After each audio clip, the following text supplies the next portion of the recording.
गणगौर की कहानी।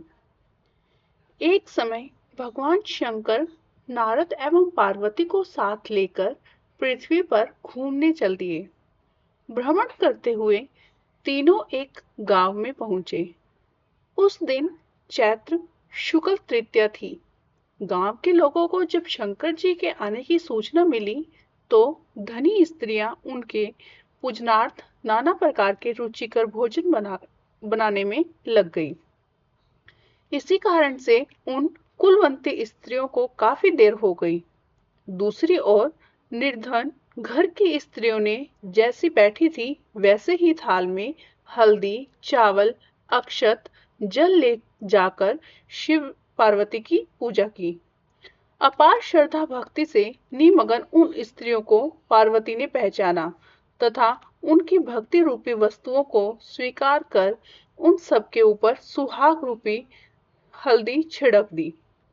इस प्रकार मातेश्वरी गौरी से आशीर्वाद तथा मंगल कामनाएं प्राप्त कर वे औरतें अपने अपने घर चली गई। तत्पश्चात कुलवंती स्त्रियां 16 श्रृंगार 56 प्रकार के व्यंजन सोने के थाल में सजाकर आई। तब भगवान शंकर ने शंका व्यक्त करते हुए कहा, पार्वती जी, तुमने तमाम सुहाग प्रसाद तो साधारण स्त्रियों में बांट दिया, अब इन सबको क्या दोगी? पार्वती जी ने कहा, आप उनकी बात छोड़ दें। उन्हें ऊपरी पदार्थों से निर्मित रस दिया है, इसलिए उनका सुहाग धोती से रहेगा। परंतु इन लोगों को मैं अपनी अंगुली चीरकर रक्त सुहाग रस दूंगी, जो मेरे सामने ही सौभाग्यशालिनी बन जाएंगी।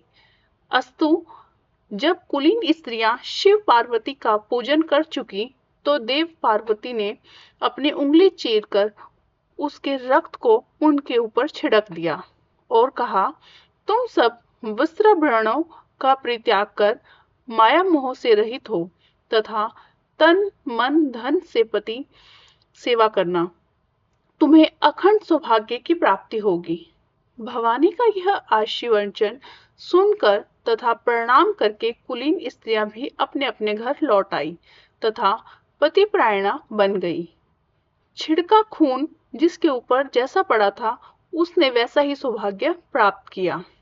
इसके पश्चात पार्वती जी ने पति की आज्ञा से नदी में जाकर स्नान किया, बालू का महादेव बनाकर पूजन किया, भोग लगाया और प्रदक्षिणा करके 2 कणों का प्रसाद खाकर पार्वती ने मस्तक पर टीका लगाया।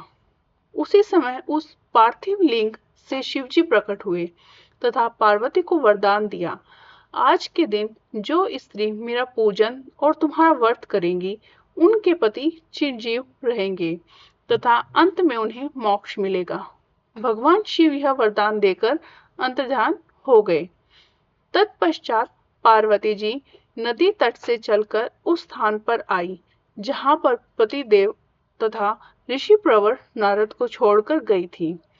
अतएव शिव ने विलंब का कारण पूछा तो इस पर पार्वती ने उत्तर दिया, मेरे भाई भावज नदी के किनारे मिल गए थे। उन्होंने मुझसे दूध पात खाने तथा ठहरने का आग्रह किया, इसी कारण से मुझे आने में थोड़ी देर लग गई।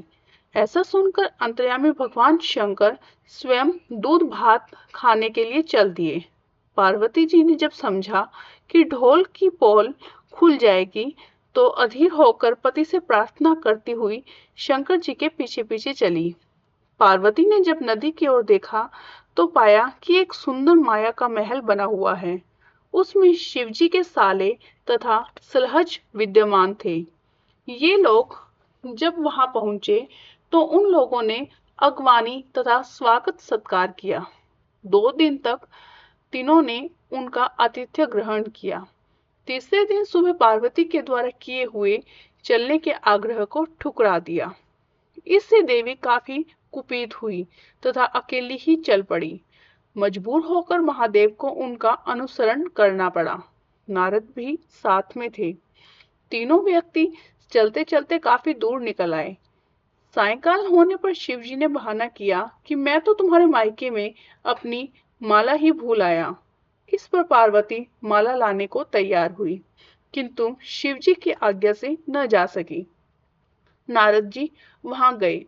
जाकर देखते हैं कि न कहीं महल का नामो निशान है, न ही कोई माला। वर्ण घोर अंधकार से नृशंस हिंसक पशु विचरण कर रहे हैं। इस अंधकारपूर्ण डरावने वातावरण को देख नारद बहुत आश्चर्यचकित हुए। तदक्षण अचानक बिजली के चमकने से वृक्ष पर टंगी माला दिखाई दी। उसे लेकर महामुनि भ्यातुर अवस्था में शीघ्र ही शिव के पास पहुंचे और अपनी विपत्ति का आद्योपांत वर्णन कह सुनाया। इस प्रसंग को सुनकर हंसते हुए शिव ने नारद से उसका आदिमूल कारण बताया। हे मुनि, आपने जो कुछ भी दृश्य देखा वह पार्वती की अनोखी माया का प्रतिफल है। वे अपनी पार्थिव पूजन की बात को आपसे गुप्त रखना चाहती थी, इसलिए उन्होंने झूठा बहाना बनाया था। फिर उस असत्य को सत्य करने के लिए उन्होंने अपने पतिव्रत धर्म की शक्ति से झूठे महल की रचना की। अपितु सच्चाई को उभारने के लिए ही मैंने माला लाने के लिए तुम्हें दोबारा उस स्थान पर भेजा था। ऐसा जानकर महर्षि नारद ने माता पार्वती के पतिव्रत प्रभाव से उत्पन्न घटना की मुक्त कंठ से प्रशंसा की। जहां तक उनके द्वारा पूजन की बात को छिपाने का सवाल है, वह भी समीचीन ही जान पड़ता है, क्योंकि पूजा छिप कर ही करनी चाहिए। मेरा यह आश्चर्यवर्चन है कि जो स्त्रियां इस दिन को गुप्त रूप से पति का पूजन कार्य संपादित करेंगी, उन्हें उनकी कृपा से समस्त मनोकामनाओं की पूर्ति होगी तथा उनके पति भी चिरंजीवी होंगे।